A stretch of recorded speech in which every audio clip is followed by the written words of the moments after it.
오늘 말씀은 빌립보서 1장 3절에서 11절의 말씀입니다. 계속해서 우리 빌립보서의 말씀을 우리 지난주부터 나누게 되었는데요. 우리 두 번째 말씀입니다. 이제 바울이 빌립보 교회를 향해서 기도하는 것을 편지로 적어두었는데요. 우리 빌립보서 1장 3절에서 11절의 말씀을 우리 함께 교독하겠습니다. 우리 함께 교독하실 때요, 제가 먼저가 아니라 여러분이 먼저 읽어주시면 좋을 것 같아요. 홀수의 절들이 훨씬 더 은혜로운 절들이 많아서요, 여러분들이 그것을 읽어주시면 감사하겠습니다. 우리 3절부터 함께 읽겠습니다. 시작. 간구할 때마다 너희 무리를 위하여 기쁨으로 항상 간구함은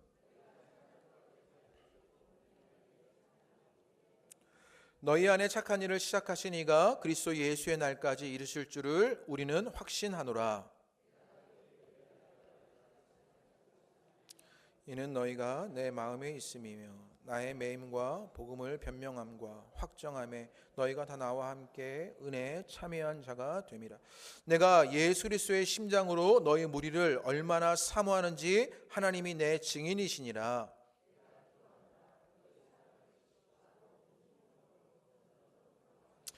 너희로 지극히 선한 것을 분별하며 또 진실하여 허물 없이 그리스도의 날까지 이르고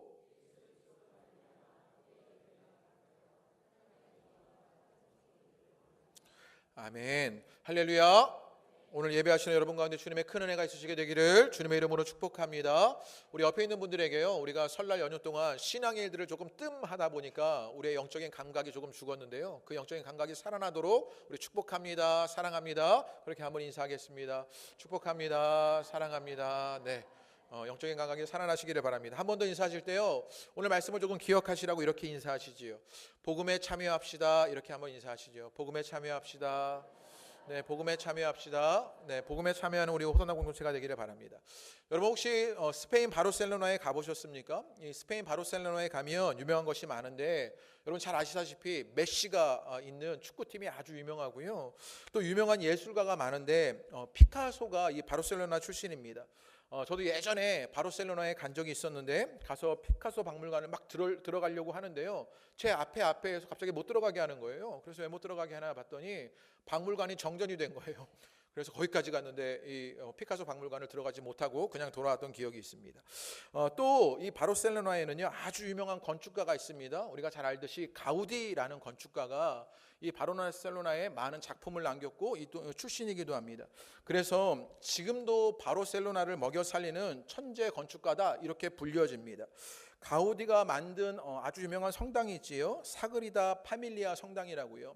1886년부터 짓기 시작했는데 아직 다 완공되지 않았습니다. 2026년에나 완공된답니다. 그래서 지금도 계속 짓고 있는 그런 성당이 있고요. 또 유명한 건축물이 바르셀로나에 많이 있는데 특별히 제가 가본 곳이 하나가 있었는데요, 구엘 공원이라는 곳입니다.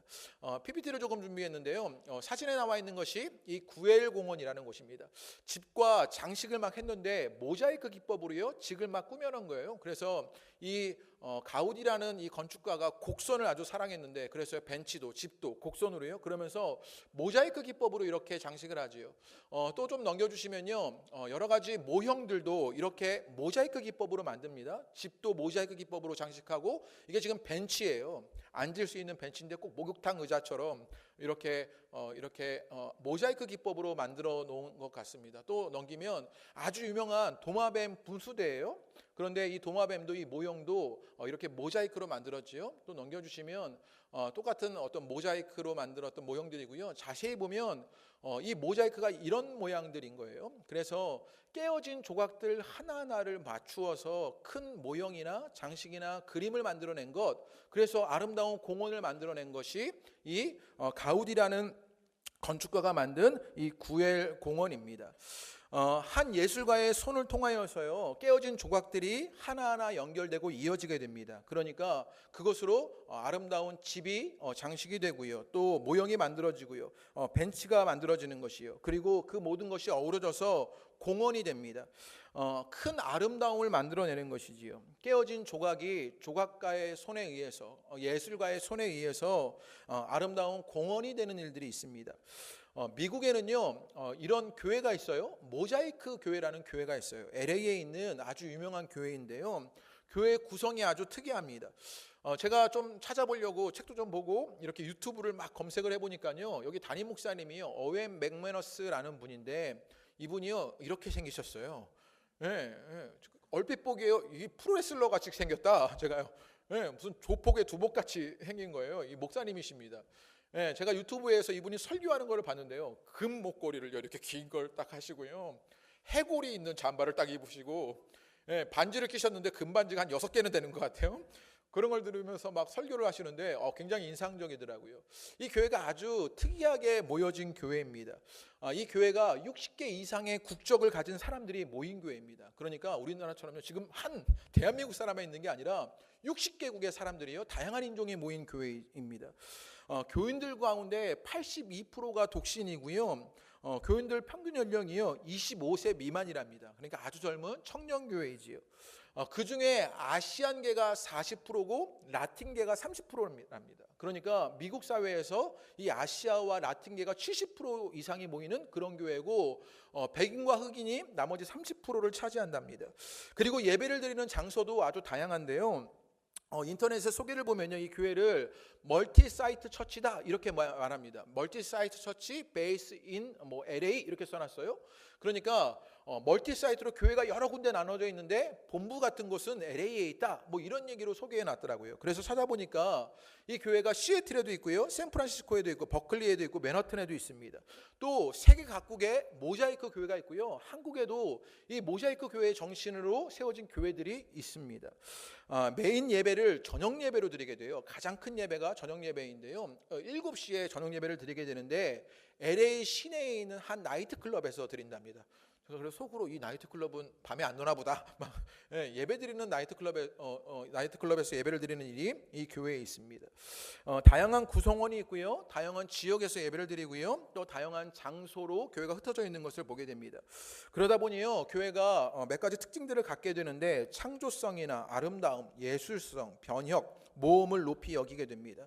그래서 다양한 구성원이 다양한 지역에서 모자이크로 하나가 된 교회, 그래서 이름이 모자이크 교회입니다. 이렇게 모이게 된 가치가 있는데, 이 모자이크 교회에 모토가 있습니다. PPT를 넘겨주셔야 되는데요, 모토가 있는데 뭐냐면요, 모자이크 교회가요 브로큰 앤 뷰티풀이라는 그런 모토가 있어요. 재밌지 않습니까? 그 가우디의 양식을 보면 모자이크를 만들 때요, 깨어진 조각들로요 아름다운 공원을 만들어냈잖아요. 이 모자이크 교회가 그런 것이요, 깨어진 조각들이 아름다운 공동체가 되어졌다, 이런 의미를 담고 있는 가치를 가지고 있습니다. 그래서 모자이크 교회라고 붙인 이유가 있는데, 우리 모두가 브로큰 파트라는 것이지요, 깨어진 조각들입니다. 그런데 예술가의 손에 의해서 브로큰 파트, 이 깨어진 조각들이요 모두 함께가 되어지고 이어져서 하나가 되고 아름다운 형태가를 만들어지게 되었다, 이것을 상징하는 것, 그것을 담아낸 이름이 모자이크 교회입니다. 결국 우리가 깨어진 조각들인데, 하나님이 깨어진 우리를 가지고 주님과 하나가 되게 하시고 또 서로가 함께 되게 하셔서 하나님 나라의 아름다움을 만들어내는 것, 이게 이 교회가 추구하는 일. 그래서 교회 이름이요 모자이크 교회다. 교회 이름을 잘 졌다, 이런 생각이 막 들게 되었어요. 이런 모자이크 교회의 상징성을, 그리고 그 내용들을요 아주 잘 담은 말씀이 오늘 우리가 읽었던 빌립보서의 말씀입니다. 브로큰 파트, 깨어진 조각들이 있습니다. 그런데 그 깨어진 조각들이요 하나하나 어우러지고요 모두가 되고 함께가 되니 아름다운 형태를 만들게 되는 것이지요. 그게 오늘 말씀 속에 담겨진 내용입니다. 바울은요 깨어진 조각조각 하나하나가 함께 어우러지고, 그래서 주님과 함께가 일어나고 다른 일과 함께를 이루면서 모두의 아름다움을 이루어낸다라고 말합니다. 그리고 그 속에서 기쁨과 감사가 있다라고 우리에게 알려주게 됩니다. 그러면 바울이 누렸던 그 기쁨과 감사가 어떤 이유에서 일어나게 되었는지 우리 말씀 속에서 한번 구체적으로 찾아보시지요. 지난주부터 우리 빌립보서의 말씀 함께 나누고 있는데요, 바울은 지금 어디에 있냐면 감옥에 있습니다. 그래서 빌립보서를 옥중서신이라고 말하지요. 로마의 감옥에서 언제 죽을지 모르는, 어떻게 될지 모르는 그런 인생의 말년에 감옥에 있는 것이 지금 우리 바울의 형편입니다. 그럴 때 바울은요 육체적으로 정신적으로 큰 고통을 당하게 되었습니다. 그런데 바울이요 그 환경에 지배를 받지 않아요. 그것이 어려움을 당하지 않습니다. 그러면서 기쁨과 감사를 고백하지요. 어떻게 그런 일이 일어나게 되었냐? 예수의 일이, 또 예수 안에 예수로부터의 일이 있었기 때문입니다. 그리고 그 예수로부터 은혜와 평강이 있었기에 바울이 그것을 고백하지요. 그리고 이제 깨어진 조각 같은 우리가 하나님의 아름다운 기쁨과 감사를 누리게 되는 이 일이 어떻게 일어나게 되었는지를요, 구체적으로 설명하는 일들이 있는데, 우리 3절과 4절 말씀 한번 읽어보겠습니다. 본문 3절과 4절 말씀 다 같이 읽어보시지요. 시작. 내가 너희를 생각할 때마다 나의 하나님께 감사하며 간구할 때마다 너희 무리를 위하여 기쁨으로 항상 간구함은. 지금요, 바울이요, 기도하면서 내게 기쁨과 감사가 있다, 이런 이야기를 해요. 그런데 한국의 번역이요, 조금 부족한 면이 있습니다. 그래서 이걸 영어로 봐야 하는데요, 잉글리시 스탠다드 버전의 3절과 4절을요 이렇게 써놓았습니다. 이것을 한번 제가 읽어드릴게요. I thank my God in all my remembrance of you, always in every prayer of mine. For you all making my prayer with joy. 1부 때는요 완전히 발음이 이상했는데 2부 때는 좀 낮은 것 같아요. 스스로 만족해하고 있어요. 지금 이 3절과 4절 말씀에서요, 우리 성경에는요 드러나 있지 않은데 영어 성경 속에서는요 두드러지게 드러나지고 반복되는 말이 있어요. 제가 삐뚤어지게 그것을 표현해 놨는데요, 뭐라고 써 있습니까? all이라는 단어입니다. 또 always라는 단어입니다. 또 그 뒤에 보면 every라는 단어입니다. 또 all이라는 단어예요. 모두, 모든, 항상.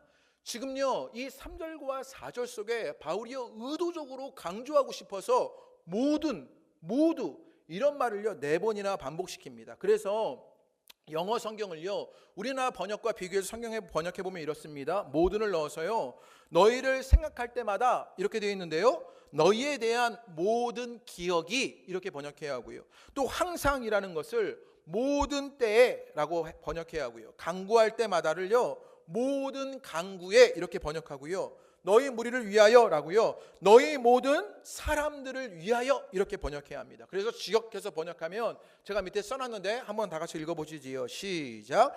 여러분에 대한 나의 모든 기억 가운데 여러분 모두를 위한 기쁨으로 드리는 나의 모든 간구의 모든 순간에 나의 하나님께 감사합니다.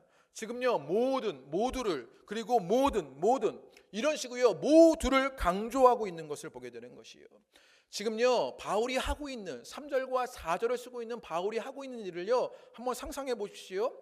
바울이요 지금 감옥에 있는 거예요. 할 수 있는 것이 별로 없어요. 그래서 무엇하고 있냐면 기도하면서 그 기도의 내용을 편지에 적고 있는 거예요. 종이 한 장을 꺼내고요 펜을 들어서 빌립보에 있는 교인들에게, 성도들에게 편지를 쓰고 있습니다. 그런데 빌립보에게 편지를 쓰는 바울에게 감옥에 있을 때 이 편지를 쓰는 바울의 마음과 머릿속에요 누가 자꾸 떠오르기 시작하는 거예요. 빌립보의 교인 한 명이 한 명이요 이 종이 속에 가득가득 채워지기 시작하는 것이지요. 그래서 바울이요 무엇을 강조하고 싶었냐면 그 한 사람 한 사람들을 떠올리면서요 모든 그리고 항상의 이야기들을 담아놓고 있는 것입니다. 바울이 의도하는 것을 봐야 하는데 지금요 바울은요 부분으로 다 깨어져 있습니다. 그 깨어진 조각들을요 모두라는 말로요 모아내려고 하는 것입니다. 바울이요 지금 그들과 함께 할 수 없는 형편 가운데 있어요. 몸이 떨어져 있어요. 바울은 로마의 감옥에, 그리고 빌립보의 교인들은 빌립보에 머물러 있지요. 떨어져 있는 그들을요 그 깨어진 조각들을요 함께 모두라는 말로요 엮어내고 있는 것입니다. 그래서 바울은요 그 모두 속에 자기를 포함시키고요 바울은 그들 속에 부분이 되는 일이 일어나게 됩니다. 5절을 보면 더 확실하게 보여지게 되는데 우리 5절을 한번 읽어보겠습니다. 5절을 다 같이 한번 읽어보시겠습니다. 시작. 너희가 첫날부터 이제까지 복음을 위한 일에 참여하고 있기 때문이라. 지금 바울이요 기쁨과 감사를 말하게 돼요. 그런데 그것이 무엇이냐면 모두라는 말로 엮어내요. 그리고 5절의 말씀에 보면 모두를 위한 일에 참여했기 때문이다. 지금요 뭐라고 말하는 것이냐면요 깨어진 조각 같은 사람들이 이제 모두로 하나의 형태를 만들어가고 지금 빌립보의 교인들도 바울에게 복음에 참여하게 된 것으로 모두 하나가 되는 일들, 그렇게 함께하게 되는 일들이 일어나게 되었다라고 말합니다.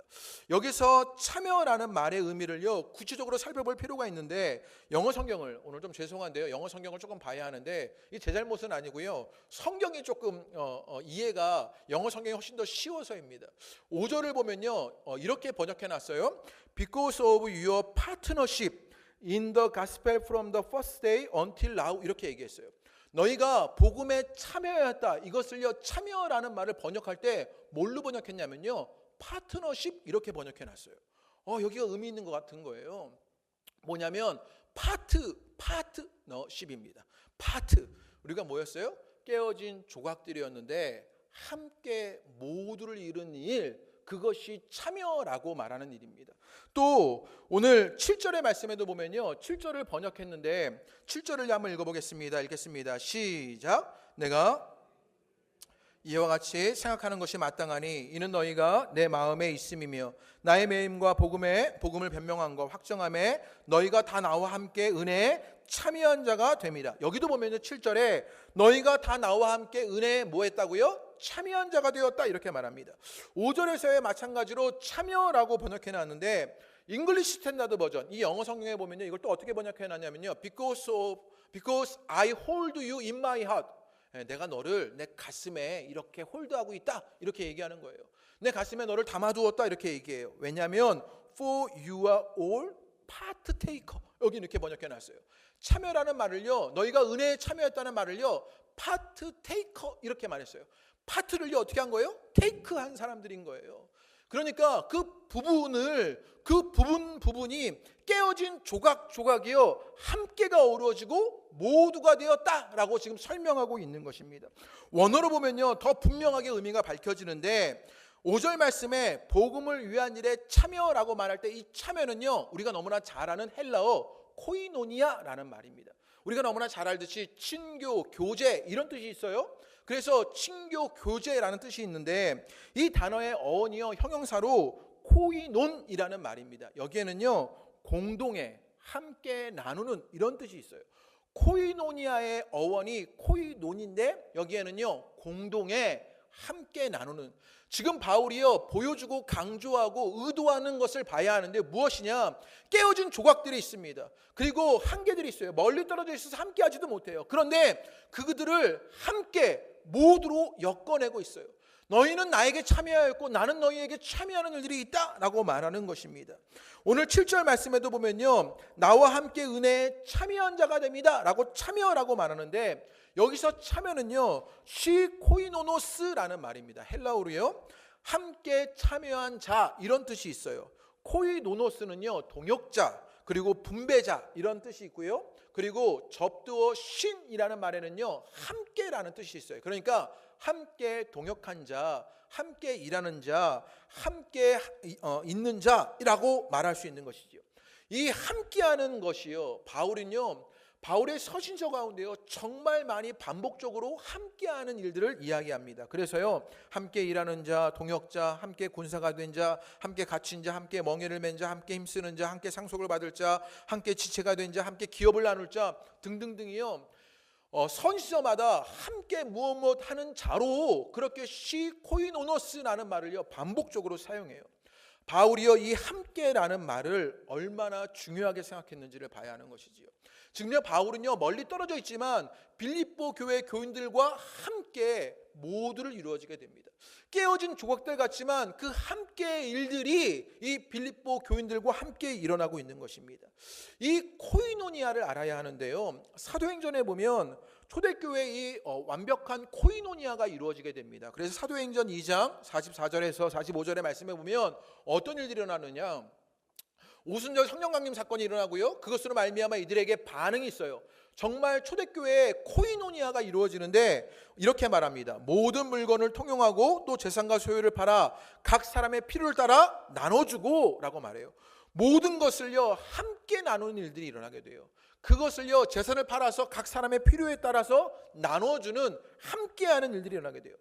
부분과 조각으로 되어 있던 것이요 이제는 함께 모두를 이뤄내는 코이노니아를 만들어냈던 것이지요. 그리고 이 코이노니아를 보면요 그냥 코이노니아가 아니라 말로만 야 우리 하나야, 뭐 우리는 호산나 공동체로 말만, 이게 아니에요. 실제적인 코이노니아예요. 그래서 초대교회는요 각자의 물건을요 통용했어요. 그래서 각자 나눠 쓰고요, 재산을 팔아서 각 필요에 따라 나눠주게 되었어요. 오늘 빌립보서에서도요 실질적인 코이노니아를 이뤄가는데, 지난주에 말씀대로 바울이 지금 감옥에 있어요. 이 감옥에 있을 때는요, 이 그 당시의 감옥은요 생존이 불가능해요. 먹을 것과 입을 것을요 제공하지 않아요. 그러니 굶어 죽을 수 있어요. 그때 빌립보 교회 교인들이 뭐 했냐? 바울의 옥바라지를 한 것이지요. 에바브로디도를 보내서 돈을 보내고요, 바울의 옥바라지를 한 것입니다. 그러니까 여기에서의 코이노니아는요 실질적인 나눔, 함께하는 것이요 구체적인 물질적인 나눔 속에 있었던 것입니다. 그것이 코이노니아다라고 말하게 되는 것이요. 또 언제 코이노니아라는 단어를 사용했는지를 봐야 하는데, 바울이요 코이노니아라는 말을 쓸 때 고린도전서 10장에 보면요, 우리가 성찬에 참여할 때 그때 바울이요 코이노니아라는 말을 씁니다. 그리스도의 피와 몸에 참여한다라는 의미로 그때 참여의 말이요 코이노니아입니다. 그러니까 성찬에 참여하는 것은요 코이노니아인 것이지요. 예수님으로 하나가 되고 함께 피와 살을 먹는 사람들도 모두 하나가 되는 것. 그래서 저희 교회 성찬식 할 때요, 여러분 기억하시죠? 어떻게 성찬식을 하냐면요, 작은 잔 이런 걸로 나눠서 먹지 않고요, 빵을 다 쪼개서 놓지 않고요, 어떻게 해요? 빵을요 하나가 된 빵을요 찢습니다. 그리고 그 빵에 조각들 부분들 하나를 먹는 것이지요. 우리가 그 빵의 조각들이고 그 예수님의 피와 살로 우리가 하나가 되었다를 상징하는 것이지요. 그래서 포도주도 어떻게 먹어요? 한 잔에서 나눠 마시게 되는 것입니다. 우리가 코이노니아 된 것을 말하고 있는 것이요. 지금 바울이 설명하려는 것을 잘 봐야 합니다. 결국 조각 부분이 있었습니다. 그런데 그 조각과 부분이 함께 모두가 된 것입니다. 함께 모두로 코이노니아를 이루게 되자 그때 무엇이 일어나게 되었냐? 기쁨과 감사를 누리게 된 것이요. 여러분에게 일들이 있게 되시기를 주님의 이름으로 축복합니다. 브로큰 파트가 뷰티풀 올이 될 때 기쁨과 감사를 만나게 되는 것입니다. 오늘날 우리 시대를 한번 보시지요. 한국 사회를 한번 보시기를 바랍니다. 지금 우리가 사는 이 시대 한국 사회는요 그 어느 때보다 부유합니다. 국민소득이요 3만 불이 넘었다 그러더라고요. 야, 이 국민소득이 이제 3만 불이 넘는 시대가 되었구나. 한국이요 엄청 세계에서 유명한 나라가 되었습니다. 언제 우리나라 가수들이요 이렇게 유명하게 세계에 나가서 막 노래한 적이 있었습니까? 예, 유튜브에요 수많은 한국 사람들이요 막 이렇게 막 이름을 날릴 때가 있고요. 세계에서 한국을 주목하는 그런 나라가 된 것이 한국이 되었습니다. 그런데 그런 한국에 사시는 여러분, 그런 부유한 나라에 사시는 여러분, 기쁨과 감사가 있으십니까? 예, 예배드리는 표정들을 보시니까 다들 지쳐서 어찌할 바를 모르는 기쁨과 감사가 사라진 표정들로 예배하고 있는 우리를 보는 것 아닙니까? 세계가 주목할 만큼 한국은 잘 살고 부유해졌는데 기쁘고 감사하십니까? 옛날보다 더 행복한 일이 여러분에게 있으십니까? 오늘날 그 기쁨과 감사와 행복을 잃어버리고 만 것을 보게 됩니다. 어찌 보면 우리 한국 사회가 왜 그것을 다 잃어버리게 되었을까? 다들 혼자만 살아남으려고 하기 때문입니다. 남이 어떻게 되든 나만 성공하고 나만 잘 되면 그것이 성공한 인생이다, 좋은 인생이라고 여기면서요 혼자만 살아남으려고 합니다. 그래서 경쟁하고 싸우는 일에 익숙하고요 늘 치열하게 경쟁하고 싸워야 하는 현장 가운데 우리는 던져지게 됩니다. 그러니 그 치열한 경쟁과 싸움 속에서 혼자만 살아남으려고 하는 나는 기쁨과 감사를 잃어버리고 있는 것이지요. 심지어 교회도요, 교회 안에서도요 혼자만 살아남으려고 합니다. 나만 잘 믿으면 되는 것 아닌가? 나만 잘 신앙생활하면 되는 것 아니냐? 나만 살아남으면 되는 것 아니냐? 나만 믿음 가지고 있는 것 되는 것 아니냐라고 여기는 것입니다. 그러면서요 교회에서도 기쁨과 감사를 잃어버리고 말았습니다. 그래서 우리 시대에 새로운 말들이 등장했는데 혼술 뭐 이런 거요. 언제 아저씨들이 혼자 술 먹었습니까? 늘 같이 먹었지. 그런데요 이제 혼술의 시대가 되었고요. 이제 혼밥이지 혼자 밥 먹는다고 얘기하고요. 혼영. 저도요 혼자 영화를 본 적이 내내 없었는데 최근 몇 년 동안 몇 번 본 것 같아요. 혼영이 되어지는 시대예요. 언제부터 이런 일이 우리에게 있었습니까? 늘 함께하고 늘 더불어 있었고 공동체로 함께 있었던 것이 우리 한국 사회가 누렸던 일들 아닙니까? 교회에서도 그러다 보니까 혼자 하는 일들이 넘쳐나서요, 혼예가 생겼습니다. 이게 뭐냐면 혼자 예배하는 것이죠. 아무도 몰라요. 그냥 교회 와서 혼자 예배하고 쓱 사라져가는 것입니다. 혼기가 있습니다. 혼자 기도하는 일이 있고요, 혼신이 있습니다. 그래서 혼자 신앙생활하는 사람들이 있습니다. 얼마나 이런 사람들이 우리에게도 많아졌고 나도 그 모습으로 신앙생활을 하고 있는 것 아닙니까? 그런데 여러분 한번 생각해 보시지요. 여러분 신앙생활 가운데 가장 기쁘고 즐거웠던 때가 언제였습니까? 한번 상상해 보세요. 한번 생각해 보시기를 바랍니다. 저도 말씀을 준비하면서 가만히 생각해 보니까요, 언제가 가장 기쁘고 즐겁게 신앙생활 했냐면요, 예전 생각이 났습니다. 교회 개척했을 때, 처음으로 교회가 개척되었을 때 교회 지하 예배당이요 30평 정도의 작은 예배당이었습니다. 그리고 옥상에 가건물로 교회 사택이 있었는데요, 주일날 예배가 끝나면요 전부 다 이제 사택으로 모이는 거예요. 그래서요 책상이 아니죠. 그 상을 쫙 붙여요. 한 4개 정도 붙이면요 한 20명 가량이요 거기 우두둑 앉아가지고요 매주 뭘 먹었냐면 칼국수를 먹었어요. 그때 제가 중학생이었는데, 중학생 고등학생 때였는데요, 매주 토요일마다 제 일이 있었는데 그 칼국수 면을 사오는 거였습니다. 능곡시장에 가서 지금 기억하면 10,000원도 안 되는 돈으로요 칼국수를 한 봉다리를 샀어요. 그러면요 그걸 다 이제 주일날 점심에 다 끓여 먹는 거예요. 그냥 칼국수에 김치, 정말로 뭐 들어있지도 않은 그 칼국수 먹으면서요 가만히 돌아보니까 그때 정말 기쁘고 감사했던 기억이 있던 것이에요. 제가 예전에 청소년 사역을 하게 되었던 일들이 있었는데, 그때 아이들과 모든 것을 나눠줄 수 있었고 나눌 수 있었습니다. 청소년들과 함께 하면서 어떤 일들이 많았냐면, 때로는 술 마신 아이들 막 만나러 가는 일들이 있었고요. 한 번은 어떤 일도 있었냐면 아이들이요 전화가 온 거예요. 아이들이 자기들끼리 중3 아이들이요 장흥에 놀러 갔는데 자기가 차비도 없고 아무것도 없대요. 그러면서 아이들 한 10대 명이 함께 놀러 갔는데 자기들을 데리러 오라고 선생님께 전화를 한 거죠. 그래서 그 선생님과 함께 장흥의 아이들을 데리러 간 거예요. 데리고 오면서 교회 차례에서 막 아이들과 이런저런 이야기를 하고 막 잔소리하고 했던 기억들을 생각해 보니까 너무 기쁘고 행복했던 것입니다. 그 아이들과 함께 성탄절에 또 송구영신 예배에 함께 준비하고 찬양하고 밤을 지새우고 그런 시간들이요 굉장히 기쁘고 즐거웠던 기억으로 남아있는 것을 보게 됩니다. 또 근래에는 어떤 기억이 있었나 가만히 돌아보니까 교회 난방이 안 되었던 시절이 또 떠오르더라고요. 교회가 난방이 안 돼서 막 발을 동동 구르고 있는데 어찌 이걸 돌려야 되나 막 점검하고 있는데 한 분이 교회에 쓱 오시는 거예요. 좀 지나니까 또 다른 한 분이 막 오시는 거예요. 또 지나니까 또 다른 한 분이 오시는 거예요. 그분들과 함께 밤을 지새워서 난방을 돌리고 점검하고 교회에 관한 이야기를 하게 되었을 때 행복하고 기쁘고 감사했던 일들이 있습니다. 또 얼마 전에는요 또 기억이 났었는데, 남자분들과 수련회를 갔던 기억이 났습니다. 남자분과 수련회를 가서요 밤새 남자들이요 과자 까놓고요 얘기를 한 거예요. 그때 새벽 3시까지요 넘어서 막 신앙의 이런저런 이야기들 하면서, 너는 어떤데 나는 어떤데 신앙의 이야기들 하면서 새벽 3시까지 이야기를 나눌 때 감사와 기쁨이 있었던 것 같습니다. 깨어진 조각들이 함께하여서 모두가 되었을 때 아름다움이 일어나 기쁨과 감사를 말하게 되는 것이요. 바울은요 지금 감옥에서도 기쁨과 감사를 말하고 있습니다. 감옥에 있는 그를 홀로 두지 않고 모두를 만들어내는 빌립보 교인들이 있었기 때문이고요.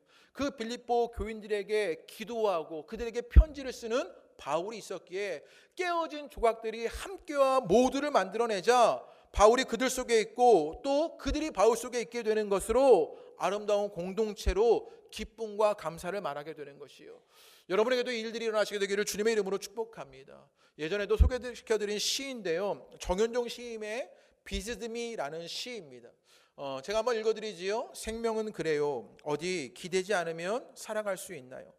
공기에 기대어 서 있는 나무들 좀 보세요. 우리는 기대는 데가 많은데 기대는 게 맑기도 하고 흐리기도 하니 우리 또한 맑기도 흐리기도 하지요.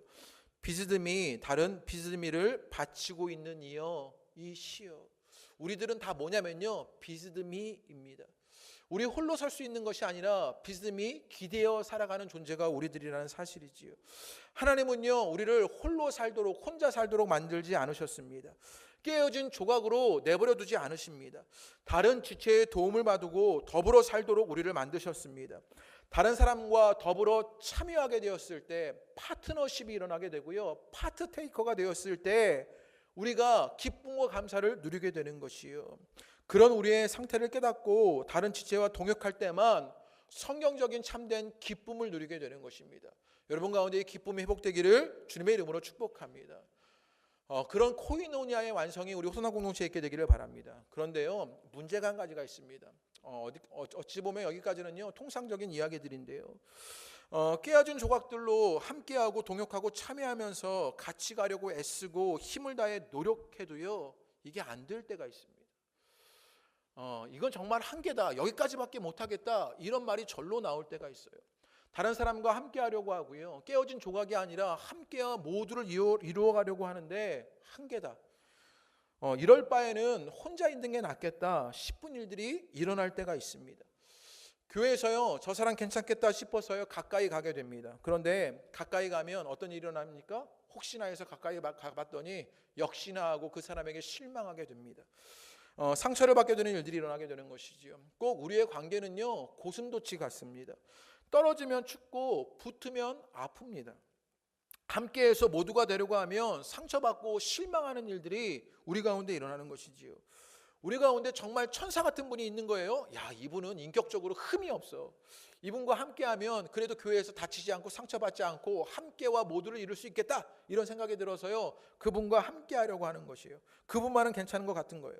그러면요 미리 그분의 배우자에게 한번 물어보시기를 바랍니다. 그러면요 그 배우자가 아마 여러분을 향해서요 경멸의 눈빛으로 교계를 가웃거리면서 혀를 찰 것입니다. 가장 가까이에 있는 그분이요 그분을 너무 잘 아는 것이지요. 그러니 늘 상처받고 아픔을 줄 수밖에 없는 것이 우리의 한계라는 것이요. 그 사람이 목사일지라도요 다르지 않습니다. 장로라도 다르지 않습니다. 목사에게 상처받는 일들이 있습니다. 저희 교회 성도 가운데도요 제게 상처받는 분들 계신 것 저도 알고 있습니다. 또 저도 여러분에게 상처받는 일들이 있습니다. 그래서 목자도 상처투성이입니다. 때로 그래서 목회할 용기가 나지 않고 마음이 다칠 때가 있습니다. 진심으로 대했는데 알아주지 않고요, 믿었는데 힘들게 하는 일들이 일어나게 되는 것이 우리가 겪는 한계이고 우리의 현실입니다. 마음의 눈을 열어서 상대들을 한번 바라보십시오. 나를 통해서 그 많은 사람들이요 상처투성이로 있는 것이 우리의 현실이고 우리의 한계입니다. 깨어진 조각들이 되어서 서로에게 상처를 주는 것이 우리지요. 그래서 우리에게 모두와 함께라는 것이 너무나 어렵습니다. 그런데요 놀라운 것은 무엇이냐, 내가요 그 내 상처를 보게 되었을 때 사람에 대한 기대가 약해집니다. 실망이 더해질 때 우리는 어쩔 수 없어서 주님을 바라보기 시작합니다. 주님을 바라보자 주님이 지신 십자가를 알게 되고 그분이 이루신 구원이 무엇인지를 깨닫게 됩니다. 그러자 예수 그리스도를 이해하게 되고 예수님이 믿어지기 시작합니다. 내 상처로 예수님의 상처를 알고 그분을 바라보고 그분을 믿게 되는 것이요. 도저히 불가능할 것 같습니다. 깨어진 조각들은요 상처를 내고 실망감을 주고 냉소적이 되어집니다. 그런데 함께 모두 참여가 일어나는 그 아름다움을 이루는 일이 무엇으로 가능해지느냐? 주님으로 가능해지는 것입니다. 우리 6절 말씀 한번 읽어보시지요. 우리 6절을 다 같이 읽겠습니다. 시작. 너희 안에서 그리스도 예수의 날까지 이르실 줄을 우리는 확신하노라. 오늘 그 깨어진 조각 하나하나를 붙잡고 계신 분이 계십니다. 그 착한 일을 시작하신 분이 계셔요. 그것을 이루실 것이다 라고 말합니다. 그분이 누구입니까? 우리의 주님이십니다. 그 주님으로 말미암아 우리는 한계를 느끼고 우리는 상처를 받고 우리는 좌절하고 냉소적이 되어지지만 그 주님으로 말미암아 일어나게 되었다. 바울이 이렇게 말하고 있는 것입니다. 그래서 3절에도 보면요 바울이 빌립보 성도들에게 감사를 말하면서 감사를 고백했지만 누구에게 또 감사하느냐? 3절에 보면요 뭐라고 말합니까? 나의 하나님께 감사하며 라고 말합니다. 바울의 모든 관심과 주된 대상은요 하나님이었습니다. 그래서요 내가 빌립보 교인이 내 안에 있고 내가 그들 가운데 있는 것, 그런데 이것으로 감사가 일어나는 것은요 하나님을 향한 감사가 되는 것이요. 바울의 편지의 수신자인 너희를 봐야 하는데 우리 3절부터 6절 말씀을요 가만히 한번 잘 보십시오. 3절부터 6절의 말씀을 보면요 바울이요 너희라고 말하면서 너희를 중심에 두고요 설명합니다. 3절과 4절에 보면요 내가 너희 가운데 있는 것이에요. 그런데 어떻게 있냐면 기도하는 것으로 너희 가운데 있는 것입니다. 그래서 내가 너희 가운데 기도로 함께하는 참여하게 되는 일이 일어나게 됩니다. 파트테이커, 파트너십이 일어나게 되고요. 또 5절 말씀에 보면 너희가 빌립보 교회 교인들이요 바울에게 복음에 참여했던 그 일로, 그 은혜에 함께하게 되는 일들로 참여하게 되는 그것으로 말미암아 함께하게 됩니다. 바울을 돕고 바울을 섬기는 것으로 함께하게 되죠. 그러자 6절에 뭐라고 말하냐면 그들 가운데 그럼에도 불구하고 그것을 이루려고 할 때, 그 코이노니아를 만들려고 할 때 상처가 생기고 문제가 있고 어렵고 힘들고 한계다라고 여겨지는 때가 있습니다. 그런데 그것을 이루시는 주님이 계시다라고 말하는 것입니다. 너와 내가 주님 안에 머물게 되었을 때 우리가 코이노니아를 이루게 되었다라고 말하는 것입니다. 이 셋은 뗄 수 없는 코이노니아입니다. 이 코이노니아 안에 기쁨과 감사가 있게 되는 것이요. 여러분 가운데 기쁨과 감사가 있게 되기를 주님의 이름으로 축복합니다. 나와 너와 내가 그리고 그 모두가 주님 안에 머물러 있을 때 진정한 코이노니아로 기쁨을 맛보게 되는 것이요. 깨어진 조각들이 만들어내는 상처와 실망에서 냉소에 빠지지 않을 수 있는 것은 하나님을 잊지 않기 때문입니다. 그것을 시작하신 주님께서 이루실 것을 믿기 때문이지요. 그러면 어떻게 실제적으로 이것이 우리 가운데 일어나게 되었느냐? 그 실제적인 방법론을 바울이 알려주게 되는데요. 우리 3절부터 11절의 말씀을 가만히 보면 지금 바울이요 빌립보 교회에 편지를 쓰고 있는 거예요. 그런데 그 편지에 뭘 쓰고 있는 거예요? 바울이 뭐하란 걸 쓰고 있는 것이지요? 잘 모르시겠으면요 그 3절 위에 있는 제목을 한번 보십시오. 빨간 글씨로 성경에 제목이 되어 있죠. 우리 한번 읽어보겠습니다. 시작. 바울이 지금 뭐하고 있는 거예요? 기도하고 있는 것입니다. 나와 너가 그리고 그것이 주님 안에서 머물러지는 일들이요 실제적으로 일어나는 일이 있는데 그것이 무엇이냐? 바울은요 그것을 어떻게 이루어내고 있느냐? 기도로 이루어내고 있는 것입니다. 그래서 4절에 보면요 간구할 때마다 라고 이야기하고요 9절에 보면 내가 기도하노라 라고 말합니다. 깨어진 조각으로 함께로 모두를 이루어내려고 할 때 상처와 실망을 느낍니다. 그러나 주님 안에서 그것이 가능해지는 것은 기도할 때입니다. 바울이요 지금 감옥에 있습니다. 그런데 빌립보 교인들과 함께 해주고 싶습니다. 그들을 도와주고 싶어요. 그런데 감옥에 있으니 몸으로는 함께 할 수 없습니다. 갇혀 있으니 보고 싶어도 가고 싶어도 보지 못하고 가지 못합니다. 그런데 그 간절함을 무엇으로 이뤄내느냐? 기도로 이뤄내게 되는 것이에요. 우리의 한계들이 있는 것이에요. 우리에게는요 공간과 시간의 제약들이 있는 것이에요. 코이노니아를 이뤄내기에는 우리의 상처들이 너무나 많아요. 그런데 이것을 어떻게 이뤄내느냐? 기도로 이루어가게 되는 것이에요. 나와 너가 하나님 안에서 코이노니아를 이루어가는 것은 기도로 일어날 일입니다. 기도는요 스스로의 힘으로 할 수 없고 모든 것을 하나님께 내어 맡긴다라는 고백입니다. 하나님이 하여 주십시오라는 신앙의 선언입니다. 그래서 기도할 때 두 손 들고요 무릎을 꿇어 주님 앞에 항복을 선언합니다. 그러면 우리가 무엇이 되느냐? 주님의 포로가 됩니다. 주님의 포로가 되어서 주님이 우리의 삶을 간섭하시고 다스리게 됩니다. 그래서 내가 홀로 하는 것이 아니라 주님이 함께 그것을 해주실 일을 보게 되는 것이에요. 여러분에게 은혜의 역사가 있게 되시기를 주님의 이름으로 축복합니다.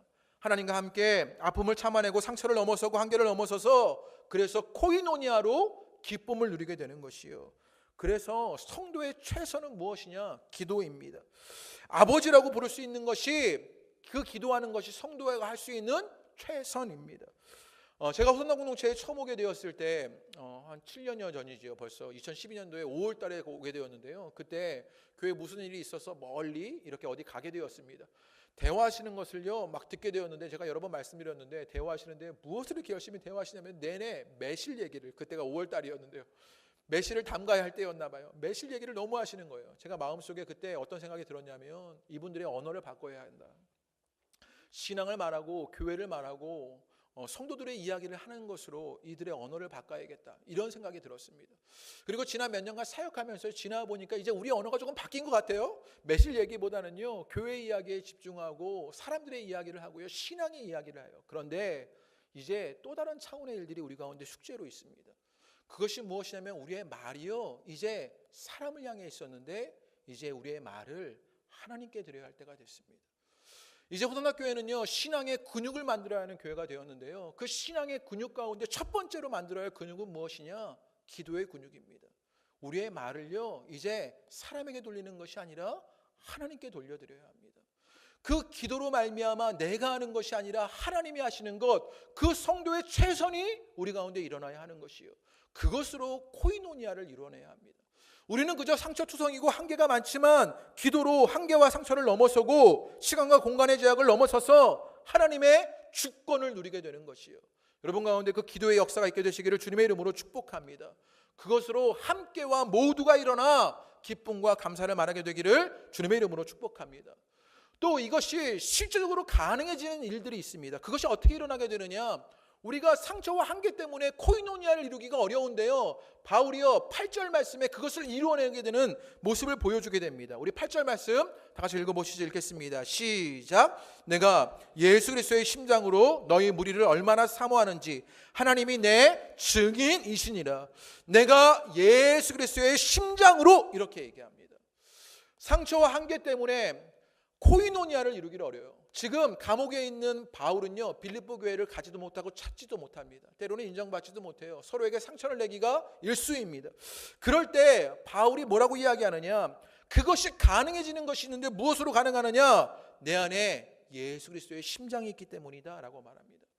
바울이요, 그 빌립보 교회를 사랑으로 끊어할 수 있었던 것은요, 예수의 심장이 있었기 때문입니다.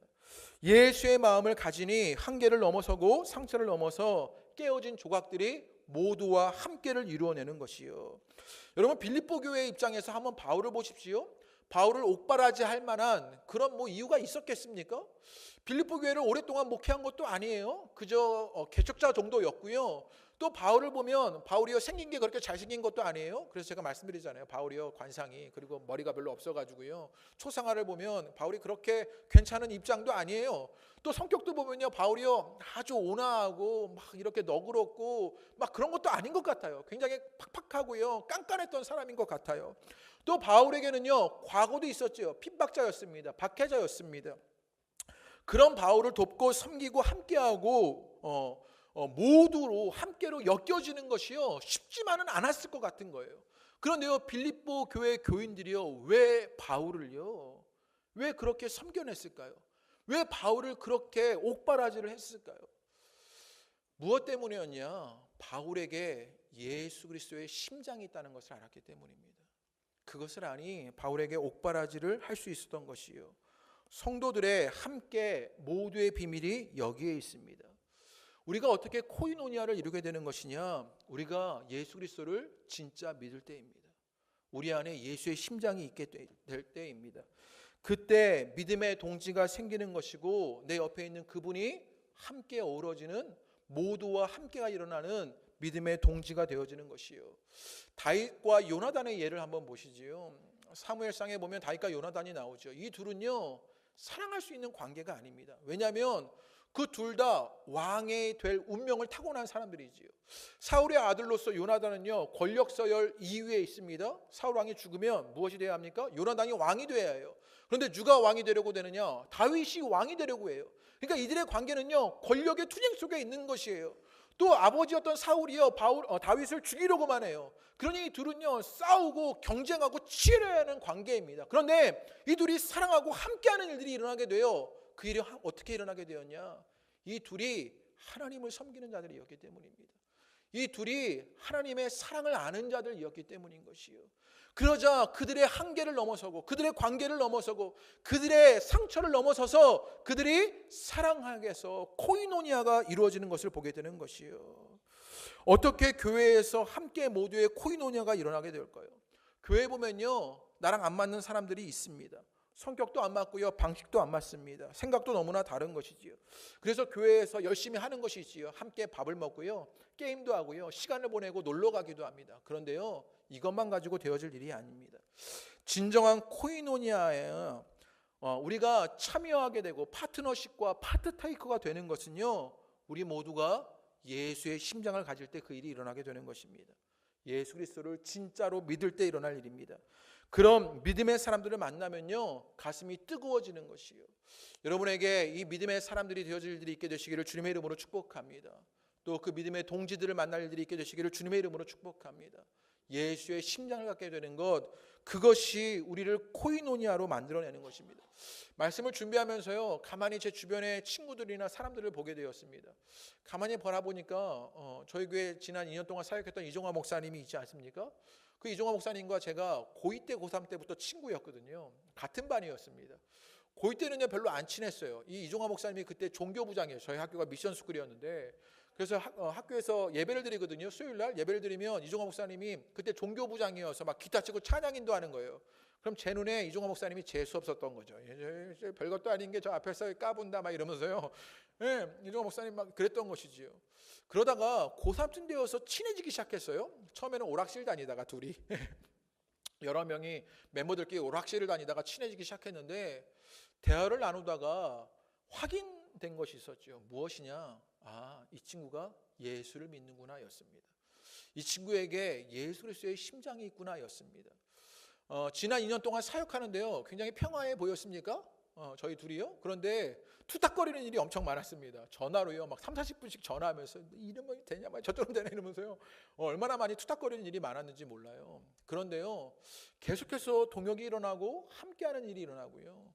제가 일부 예배 때는요, 이종화 목사님 막 욕했는데, 이종화 목사님 좀 냉혈한 이에요. 저는 온화한데 저는 휴머니스트, 거기는 냉혈한 막 이래가지고요. 성격도 너무 달라요. 그래서 여러분 보시기에도 너무 다른데 친구인 것.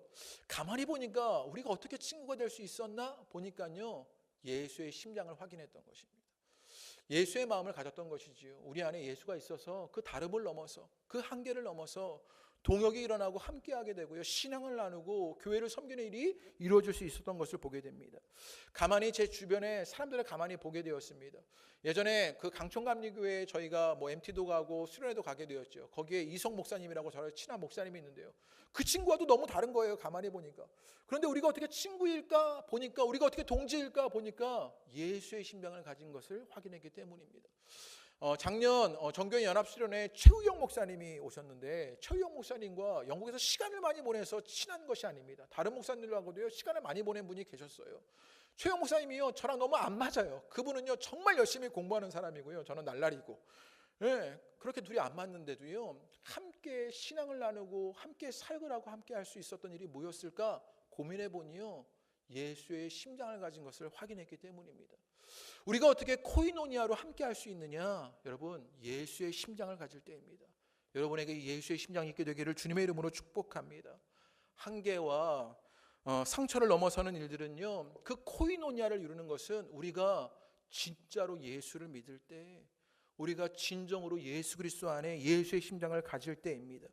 말씀을 마무리하려고 합니다. 브로큰 파트가 뷰티풀 올이 되는 것, 깨어진 조각들이요 함께 모두의 코이노니아를 이루게 될 때, 그때 참 기쁨과 감사가 있습니다. 그러나 그 속에서 우리는 우리의 상처와 한계들을 만나게 될 것입니다. 그러나 하나님으로, 기도로, 예수 그리스도의 심장으로 코이노니아를 이루어가게 될 것입니다. 그래서 기쁨과 감사를 누리게 되는 일들이 여러분 가운데 있게 되시기를 주님의 이름으로 축복합니다. 우리 함께 찬양하시지요. 아버지 당신의 마음이 있는 곳에 우리 함께 찬양하겠습니다.